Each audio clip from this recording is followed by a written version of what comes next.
உட்காந்து சரி படிக்கலாம் பொம்மை பார்க்கலாம்னு சொன்னா இவ இப்பதான் கால் மேல கால் போடு வாய் மேல விரல் வேணும் மிரட்டிட்டு இருக்கா கைஸ். இன்னைக்கு காலையில ஹோம்ஒர்க் பெர்ஃபெக்ட்டா முடிச்சிட்டேன் கைஸ். எல்லாத்தையுமே கரெக்டா கண்டுபிடிச்சிட்டேன் கைஸ். சித்தியே சூப்பர்னு சொல்லிட்டா கைஸ். அடுத்து கொஞ்சம் விளையாடலாம் அப்படின்னு சொல்லிட்டு வா வான்னு கூப்பிட கடைசியா வந்தா கைஸ். 2 ரவுண்ட் அடிச்சா அதுக்கப்புறம் அவளும் உட்காந்துட்டு பழத்தை கொடுத்துட்டா கைஸ். பழமே எனக்கு பிடிக்காத கைஸ், நான் சாப்பிட்டேன்.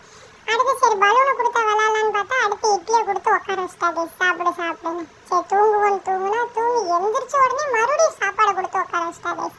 சரி குளிச்சுட்டு கோயிலுக்காவது கூட்டிட்டு போவாங்கன்னு கோயிலுக்கு கூட்டிட்டு போனா நைட்டு வீடியோ எடுக்க மறந்துட்டா கைஸ்.